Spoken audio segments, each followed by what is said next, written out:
اب ہم پڑھیں گے سجدہ تلاوت. اس میں بھی بہت لوگ پریشان رہتے ہیں.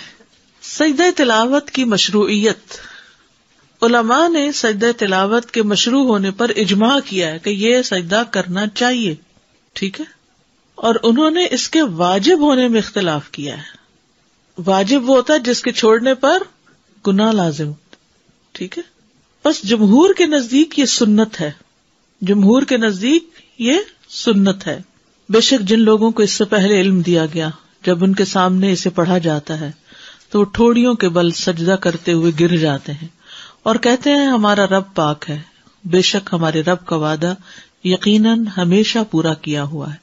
اور وہ ٹھوڑیوں کے بل گر جاتے ہیں، روتے ہیں، اور قرآن انہیں عاجزی میں زیادہ کر دیتا ہے.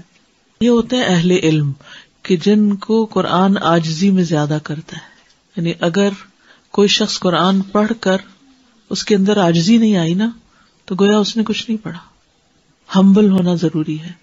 سجدہ تلاوت واجب نہیں ہے. جمہور علماء کے ہاں مشہور ہے کہ تمام کے تمام سجدہ تلاوت سنت ہے، واجب نہیں ہے. جو سجدہ تلاوت کرے تو ایسا کرنا صحیح ہے، اور جو سجدہ تلاوت نہ کرے تو اس کے ذمہ کچھ نہیں ہوگا. جیسے کہ عمر رضی اللہ عنہ سے یہ وارد ہوا ہے. عمر بن خطاب سے روایت ہے، انہوں نے جمعہ کے دن ممبر پر سورۃ النحل تلاوت فرمائی. جب آیت سجدہ پر پہنچے تو ممبر سے نیچے اترے، پھر سجدہ کیا اور لوگوں نے بھی آپ کے ساتھ سجدہ کیا، یعنی سجدہ تلاوت. یہاں تک کہ جب اگلا جمعہ آیا تو آپ نے ممبر پر پھر اسی سورت کی تلاوت فرمائی. جب آیت سجدہ پر پہنچے تو فرمایا اے لوگو، ہم آیت سجدہ پڑھ رہے ہیں. جس نے اس پر سجدہ کیا اس نے ٹھیک اور درست کام کیا، اور جس نے نہ کیا اس پر کوئی گناہ نہیں. تاہم عمر رضی اللہ عنہ نے سجدہ نہ کیا. وہ لوگوں کو سکھانا چاہتے تھے کہ اس میں آپشن ہے، جو کر سکتا ہے وہ کرے، جس نے نہیں کیا اس کو گناہگار نہ سمجھا جائے. سجدہ تلاوت سنت ہے. تلاوت کرتے ہوئے سجدے والی آیت آنے پر نبی صلی اللہ علیہ وسلم اور آپ کے صحابہ کرام کے نقش قدم پر چلتے ہوئے سجدہ تلاوت کرنا سنت ہے، اس لیے کہ آپ صلی اللہ علیہ وسلم اپنے صحابہ کے درمیان بیٹھ کر تلاوت کرتے، اور جب آپ ایسی آیت سے گزرتے جس میں سجدہ ہوتا تو آپ سجدہ کرتے اور صحابہ بھی آپ کے ساتھ سجدہ کرتے. سجدہ تلاوت کی اہمیت. نبی صلی اللہ علیہ وسلم اور صحابہ کا سجدہ تلاوت کا اہتمام کرنا. ابن عمر سے روایت ہے کہ نبی صلی اللہ علیہ وسلم قرآن کی قرات کرتے تھے، بس آپ اس سورت کی قرات کرتے جس میں سجدہ ہوتا تو آپ سجدہ کرتے اور ہم بھی آپ کے ساتھ سجدہ کرتے، حتیٰ کہ ہم میں سے بعض کو اپنی پیشانی رکھنے کے لیے بھی جگہ نہ ملتی. یعنی پورا کراؤڈ جو تھا وہ سجدے میں گر جاتا تو دوسرے کی پیٹھ پہ جیسے سجدہ ہوتا. پھر ابو رافع سے روایت ہے، انہوں نے کہا میں نے ابو ہریرہ کے ہمراہ نماز عشاء ادا کی. انہوں نے نماز میں اذا السماء انشقت کی قرات کی تو اس میں سجدہ کیا. میں نے کہا یہ کیا ہے؟ انہوں نے فرمایا میں نے ابو القاسم کے پیچھے سجدہ کیا صلی اللہ علیہ وسلم، اس لیے میں تو ہمیشہ اس میں سجدہ کرتا رہوں گا یہاں تک کہ آپ سے جا ملوں. سلف صالحین کا اہتمام. شعبی سے مروی ہے، انہوں نے کہا علماء سجدے کو مختصر کرنا ناپسند کرتے تھے، یعنی سجدہ تلاوت بھی پورے اذکار اور تسبیحات کے ساتھ ہونا چاہیے، یعنی ایک جھپکا سا نہیں مارنا چاہیے بلکہ پورا تسبیح پڑھ کے ختم کرنا چاہیے. اور وہ اس بات کو بھی ناپسند کرتے تھے کہ جب وہ آیت سجدہ پر پہنچے تو وہ سجدہ کیے بغیر اس پر سے گزر جائیں. سورۃ نجم کے سجدہ تلاوت پر سب کا سجدہ کرنا. ابن عباس سے روایت ہے کہ نبی صلی اللہ علیہ وسلم نے سورہ نجم میں سجدہ کیا اور آپ کے ہمراہ اس وقت تمام مسلمانوں، مشرکین اور جن و انس نے سجدہ کیا. ابو ہریرہ کہتے ہیں کہ نبی صلی اللہ علیہ وسلم کے پاس سورہ نجم لکھی گئی. جب سجدہ والی آیت پر پہنچے تو آپ نے سجدہ کیا اور ہم نے بھی آپ کے ساتھ سجدہ کیا، اور دوات اور قلم نے بھی سجدہ کیا، وہ بھی جھک گئے. لیکن ایک شخص نے سجدہ نہیں کیا تھا، تو وہ عبداللہ بن مسعود کہتے ہیں کہ وہ اس حال میں قتل کیا گیا کہ وہ اللہ کے ساتھ کفر کرتا رہا، یعنی کفر کی حالت میں ہی فوت ہوا. سجدہ تلاوت کرنے پر شیطان کا رونا. ابو ہریرہ سے روایت ہے، انہوں نے کہا کہ رسول اللہ صلی اللہ علیہ وسلم نے فرمایا جب ابن آدم آیت سجدہ کی قرات کرتا ہے پھر سجدہ کرتا ہے تو شیطان روتے ہوئے وہاں سے ہٹ جاتا ہے. وہ کہتا ہے ہائے اس کی ہلاکت. اور ابو قریب کی روایت میں ہائے میری ہلاکت. ابن آدم کو سجدے کا حکم ملا تو اس نے سجدہ کیا، اس کے لیے جنت ہے، اور مجھے سجدے کا حکم ملا تو میں نے انکار کیا، بس میرے لیے آگ ہے. تو یاد رکھیے یہی چیز نماز پڑھنے والوں نہ پڑھنے والوں میں فرق کر دیتی ہے. پڑھنے والے ایک طرف ہے، نہ پڑھنے والے ایک طرف ہے. کوئی آدم کے طریقے پہ چل رہے ہیں اور کوئی شیطان کے طریقے پہ چل رہے ہیں. جسے ہم بچوں وغیرہ کو کہتے ہیں نا نماز پڑھو، اس کی اہمیت، تو ہر وقت یہ لفظ نہ بولا کریں نماز پڑھو. کبھی بیٹھے ہو اچھے موڈ میں تو بچہ کریں اچھا یہ بتاؤ کہ اگر تمہارے پاس چوائس ہو تو تم آدم علیہ السلام کے طریقے پہ چلو گے یا شیطان کے طریقے پہ؟ تو ہو سکتا پہلے تو اس کو سوال ہی سمجھ نہ آئے کہ کیا مطلب. تو آپ کہیں گے آدم علیہ السلام کو جب حکم ملا تھا تو انہوں نے سجدہ کیا تھا، اور شیطان کو حکم ملا تو اس نے نہیں کیا تھا. تو تم کیا کرنا چاہتے ہو؟ تم اپنے لیے کیا پسند کرو گے؟ ایسے سوال ضمیر جگاتے ہیں، سوچنے پر مجبور کرتے ہیں، چوائس دیتے ہیں، اور پھر عمل کرنا آسان ہوتا ہے. تو لوگوں کا ضمیر جگایا کرے، ان کی انا نہیں جگایا کرے. کسی بھی معاملے میں جب کسی کی انا جاگ پڑتی ہے نا تو اس کو پھر کنٹرول کرنا بڑا مشکل ہے، اس کو سمجھانا بڑا مشکل ہے.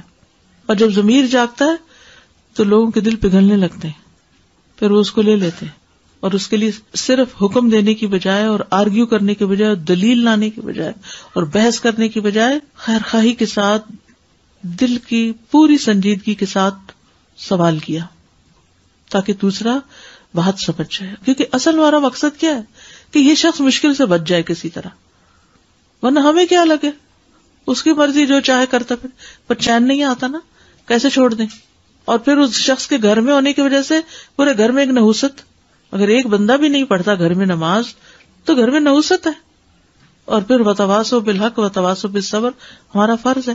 جب ہم فرض ادا کر دیں گے تو پھر اللہ تعالیٰ اس مصیبت کو ٹال دے گا، کیونکہ امر بالمعروف نہ کرے پھر پکڑ ہے. ایک عورت نے اپنا طریقہ لکھا ہوتا، کہیں پڑھا تھا میں نے، کہ وہ اپنا ہاتھ بھگوتی، اس پہ خوشبو لگاتی اور پھر پیار سے اپنے شوہر کے چہرے پر ہاتھ پھیرتی تو اٹھ جاتا. اس کو اٹھتے اٹھتے اچھے خوشبودار ہاتھ کے لمس ملتا تو اٹھ جاتا. پھر ایک چائے کا کپ بنا دے، بس ضمیر جگاتے رہے. دعا کریں، ہاں دعا بہت ضروری ہے. ریسنٹلی کسی سے میری ملاقات ہوئی تو کہنے لگے ہمارے والد 80 سال کی عمر کے، اور اب جا کر انہوں نے تھوڑا سا اس طرف توجہ کی ہے. مدر ان کی لیکچر لگا دیتی تھی اور وہ بھی ساتھ تھوڑا بہت سنتے تھے، تو ان کے اندر بھی ہلچل ہو گئی. اللہ کے ہاتھ میں ہدایت ہے، پتہ نہیں کب پلٹ جائیں اور پچھلے سارے ہی گناہ معاف ہو جائیں. ہمارا کام تو دعا اور کوشش ہے. سجدہ تلاوت والی آیات سے سجدہ کیے بغیر نہ گزرنا. عقبہ بن عامر کہتے کہ میں نے رسول اللہ صلی اللہ علیہ وسلم سے کہا اللہ کے رسول کیا سورہ الحج میں 2 سجدے ہیں؟ آپ نے فرمایا ہاں، اور جو یہ 2 سجدے نہ کرنا چاہے وہ ان دونوں آیات کی تلاوت ہی نہ کرے. پھر یہ حدیث اس پر دلالت کرتی ہے کہ سجدہ تلاوت کے بارے میں تاکید آئی ہے، لیکن آپ کا یہ فرمان فلا یقرأہما کہ وہ ان آیات کی تلاوت نہ کرے تو ممکن ہے کہ اس کو اس بات پر محمول کیا جائے کہ انسان انہیں نماز میں نہ پڑھے تاکہ اسے سجدے کی ضرورت پیش نہ آئے. یعنی اس کا یہ مطلب نہیں کہ پورا قرآن پڑھ دے اور ہر سجدے کی آیت کو چھوڑتا جائے، یہ نہیں ہے اس کا مقصد. یعنی نماز میں پھر چوائس اوپن ہے، پورا قرآن کہیں اور سے پڑھ لو، یہ نہ نماز میں نہ پڑھو. اور اگر انہیں نماز سے ہٹ کر پڑھے گا تو یہ امر مطلوب ہے کہ انسان پورا قرآن پڑھے، لیکن یہ بات کہ پہلے وہ نماز میں ان دونوں سجدے والی آیات کو منتخب کرے پھر سجدہ نہ کرے تو ایسا کرنا مناسب نہیں. یعنی آپ پڑھ تو رہے ہیں وہ آیتیں جو سجدے والی ہیں اور سجدہ ہی نہیں کر رہے تو ایسا نہیں کرنا. یا آپ کا مقصد یہ تھا کہ اس کی اہمیت بہت ہے اور اس میں تاخیر نہیں کرنی چاہیے. سجدہ تلاوت کا طریقہ. نمبر 1 طہارت. اس میں کوئی شک نہیں کہ زیادہ افضل یہی ہے کہ انسان وضو کر لے، یعنی وضو سے ہو. لیکن اگر وضو نہیں تو سجدہ نہ چھوڑے، سجدہ کر لے. سجدہ تلاوت کے لیے طہارت کی شرط نہیں لگائی جائے گی، کیونکہ انسان جنابت کے علاوہ تمام حالات میں قرآن پڑھ سکتا ہے، اور اگر سجدہ کی آیت آ جائے تو وہ سجدہ کرے گا، خواہ وہ طہارت کی حالت میں ہو یا نہ ہو. قبلہ رخ ہونا ممکن ہو تو قبلہ رخ ہو جائے، لیکن اگر مشقت ہو اس میں نہ ہو پائے تو جدھر بھی رخ ہو سجدہ کر سکتا ہے انسان. لیکن مسنون طریقہ یہی ہے کہ اگر ممکن ہو تو سجدہ تلاوت کے لیے قبلہ رخ ہوا جائے. امام زہری کہتے ہیں کہ اگر تم حالت اقامت میں سجدہ کرو، یعنی گھر پہ ہو، مسجد میں ہو، تو قبلے کی طرف رخ کر کے کرو، اور اگر تم سوار ہو تو پھر جدھر تمہارا رخ ہو اس میں تم پر کوئی مواخذہ نہیں. تکبیر کہنا. ابو قلابہ اور ابن سیرین سے مروی ہے، ان دونوں کا کہنا ہے کہ جب آدمی نماز کے علاوہ سجدہ تلاوت کرے گا تو اللہ اکبر کہے گا. ٹھیک ہے، آپ قرآن پڑھ رہے ہیں، پڑھتے پڑھتے آیت سجدہ آ گئی تو آپ کیا کریں گے؟ اللہ اکبر کہہ کے سجدے میں جائیں گے. لیکن بعد میں سلام کی ضرورت نہیں. جب سجدے سے سر اٹھائیں گے تو سلام نہیں کریں گے. اور یہ ایک ہی سجدہ ہے، دو نہیں ہے. سجدہ سہو دو سجدے ہیں، لیکن سجدہ تلاوت ایک سجدہ ہے. سجدہ تلاوت میں سلام کرنا مشروع نہیں. ابن تیمیہ کہتے ہیں سجدہ تلاوت اور سجدہ شکر کے بارے میں کسی ایک نے بھی نبی صلی اللہ علیہ وسلم یا صحابی سے یہ نقل نہیں کیا کہ ان میں سلام بھی ہوگا، اور نہ ہی صحابہ سلام پھیرتے تھے. ٹھیک، یہ ہے نماز کے باہر سجدہ تلاوت کا طریقہ. نماز کے اندر سجدہ تلاوت کا طریقہ، تکبیر کہہ کر سجدے میں جانا. سجدہ تلاوت میں جانے اور اٹھنے کے لیے تکبیر کہنا. مثلا آپ نے سورت اذا السماء انشقت پڑھی ہے تو سجدے والی جگہ پہ پہنچ کے آپ اللہ اکبر کہہ کے سیدھے نیچے چلے جائیں گے. سجدے میں رکوع نہیں کریں گے، ڈائریکٹ سجدہ کریں گے. اور جب سجدہ کر لیں گے تو اٹھتے ہوئے پھر کیا کہیں گے؟ اللہ اکبر کہیں گے. اگر سورت کے آخر میں سجدہ ہو، مثلا کون سی سورت؟ سورت الق، تو پھر کیا کریں گے؟ اگر سورت کے آخر میں سجدہ ہو اور مزید تلاوت نہ کرنی ہو تو پہلے سجدے کے لیے تکبیر کہی جائے گی، سجدہ تلاوت ادا ہوگا، پھر تکبیر کہہ کر اٹھا جائے گا، اور کھڑے ہو کر رکوع کے لیے تکبیر کہہ کے رکوع پہ جایا جائے گا. یعنی یہ سجدہ الگ کیا جائے گا اور پھر کھڑے ہو کے رکوع کر کے دوبارہ پھر وہ سجدے اور آگے نماز کنٹینیو کی جائے گی. واضح؟ اوکے. ابن عثیمین کہتے ہیں نماز میں سجدہ تلاوت بالکل اسی طرح ہے جیسے نماز میں عام سجدہ ہوتا ہے. کیسے ہے؟ جیسے عام سجدہ ہوتا ہے نماز کا، ویسے ہی سجدہ تلاوت ہے. نہیں سمجھ آئی؟ جیسے نماز کا سجدہ کرتے ہیں ویسے ہی سجدہ تلاوت ہوتا ہے. اب سمجھ آ گئی؟ اوکے. یعنی سجدہ تلاوت میں جانے اور اٹھنے کے لیے تکبیر کہے، اور اس میں کوئی فرق نہیں کہ سجدہ تلاوت قرات کی آخری آیت میں آیا ہو اور اس کے بعد سورت ختم ہو گئی ہو یا قرات کے درمیان میں آؤ. جب بھی وہ سجدے میں جائے گا تکبیر کہہ کے ہی جائے گا. پھر جب رکوع کرنے لگے تو اس وقت رکوع کے لیے تکبیر کہے. یہاں دو تکبیرات مسلسل کہنے پر کوئی حرج نہیں، کیونکہ ہر تکبیر کا سبب الگ الگ ہے. واضح؟ سجدہ تلاوت کی مسنون دعائیں. حضرت عائشہ سے مروی ہے، وہ کہتی ہیں کہ رسول اللہ صلی اللہ علیہ وسلم رات کو قرآن کے سجدوں میں سجدہ کرتے ہوئے یہ دعا تکرار سے پڑھا کرتے تھے. ایک دفعہ نہیں، کئی بار. سجد وجہی للذی خلقہ وشق سمعہ وبصرہ بحولہ وقوتہ. میرا چہرہ اس ذات کے لیے سجدہ ریز ہے جس نے اس کو پیدا کیا اور اپنی طاقت اور اپنی قوت سے اس کی سماعت اور اس کی بصارت بنائی. یعنی کان آنکھ اللہ نے اپنی قوت سے بنائے. ابو سعید خدری رضی اللہ عنہ سے مروی ہے کہ انہوں نے کہا میں نے خواب میں دیکھا گویا کہ میں درخت کے نیچے ہوں اور گویا کہ درخت سورت صاد پڑھ رہا ہے، یعنی اس سے آواز آ رہی تھی سورت صاد کی. پھر جب وہ آیت سجدہ پر آئے تو اس نے سجدہ کیا، درخت نے بھی، اور اپنے سجدے میں کہا اللہم اغفر لی بہا، اللہم حط انی بہا وزرا واحدث لی بہا شکرا وتقبلها منی کما تقبلت من عبدک داود سجدتہ. ٹھیک ہے، یہ تقبلتا ہے. اے اللہ اس سجدے کی وجہ سے مجھے بخش دے، اے اللہ اس کے ذریعے میرے بوجھ دور کر دے. یعنی زندگی کے جو بوجھ ہوتے ہیں نا وہ سجدوں سے دور ہوتے ہیں، اور میرے لیے اس کے ذریعے شکر نعمت پیدا کر دے اور اسے مجھ سے قبول فرما لے جیسا کہ تو نے اپنے بندے داؤد سے ان کا سجدہ قبول فرمایا تھا. قرآن مجید میں آتا نا وَخَرَّ رَاكِعًا وَأَنَابَ. تو میں رسول اللہ صلی اللہ علیہ وسلم کے پاس صبح کے وقت گیا اور آپ کو اس کی خبر دی کہ میں نے ایسا خواب دیکھا ہے. آپ نے فرمایا اے ابو سعید تم نے بھی سجدہ کیا؟ میں نے کہا نہیں. آپ نے فرمایا کہ تم درخت کی نسبت سجدہ کرنے کے زیادہ مستحق تھے. پھر رسول اللہ صلی اللہ علیہ وسلم نے سورۃ صاد کی تلاوت فرمائی. پس جب آپ آیت سجدہ پر آئے تو سجدے میں آپ نے وہی فرمایا جو درخت نے اپنے سجدے میں کہا تھا. نماز کے سجدے والی دعائیں پڑھنا. اگر یہ اوپر والی دو دعائیں یاد نہیں تو جو نماز میں سجدے میں پڑھتے ہیں سبحان ربی الاعلی وہ بھی کافی ہے. سجدہ تلاوت دوسرے سجدوں کی طرح ہی ہے اور نبی صلی اللہ علیہ وسلم نے اللہ کے اس فرمان سبح اسم ربک الاعلی کے متعلق فرمایا ہے کہ اسے اپنے سجدوں میں پڑھا کرو. تو اس پر ہم کہتے ہیں کہ جب انسان سجدہ تلاوت کرے تو وہ کہے سبحان ربی الاعلی، سبحانک اللہم ربنا وبحمدک اللہم اغفر لی، اللہم لک سجدت وبک آمنت ولک اسلمت، سجد وجہی للذی خلقہ وصورہ وشق سمعہ وبصرہ بحولہ وقوتہ، اللہم اکتب لی بہا اجرا وحط انی بہا وزرا واجعلها لی عندک ذخرا وتقبلها منی کما تقبلتها من عبدک داود. تو اگر انسان اس کے علاوہ کوئی دعا پڑھے جب اسے یہ حفظ نہ ہو تو کوئی حرج نہیں.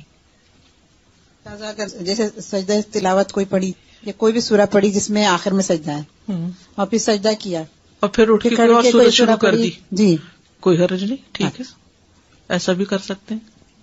مکروہ ٹائم پر کر سکتے ہیں سجدہ تلاوت، مکروہ ٹائم جیسے فجر کی نماز کے بعد. جی یہ سبب کا سجدہ ہے نا. السلام علیکم استاذ. اس کا مطلب ہے کہ نماز میں اگر سجدہ تلاوت آ جائے تو وہ نہیں چھوڑ سکتے، وہ کرنا ہی کرنا ہے ہر صورت میں. جی کرنا چاہیے، چھوڑنا نہیں چاہیے. اس لیے آپ نے دیکھو کہ رمضان میں ہمیشہ امام کرتے ہیں، کسی بھی مسلک کسی بھی مسجد کہیں بھی چلے جائیں سبھی کرتے ہیں. لیکن عام ایسے اگر تلاوت کر رہے ہیں تو آپشن اپنی تلاوت اگر کر رہے ہیں جی افضل یہی ہے، کرنا ہی چاہیے، اللہ ہی کہ کوئی مجبوری ہو جائے. اگر ٹیپ ریکارڈر چل رہا ہو یعنی آڈیو چل رہی ہو کہیں تو بس جھک جائیے، لیکن یہ کہ اگر نہ جھکے تو کوئی حرج نہیں ہے.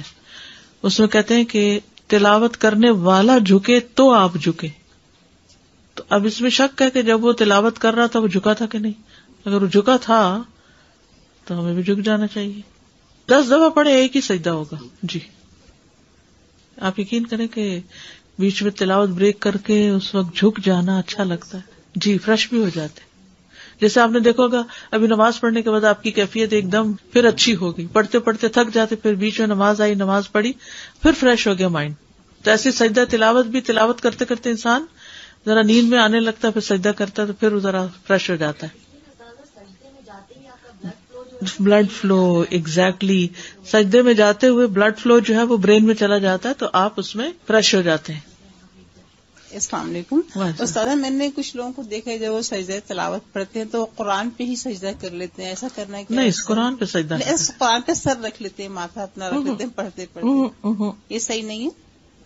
بہت شدید ضرورت کے علاوہ خواہ کچھ چیزیں قرآن کے اوپر نہیں رکھنی چاہیے، اس کو ایک طرف رکھتے ہیں آپ.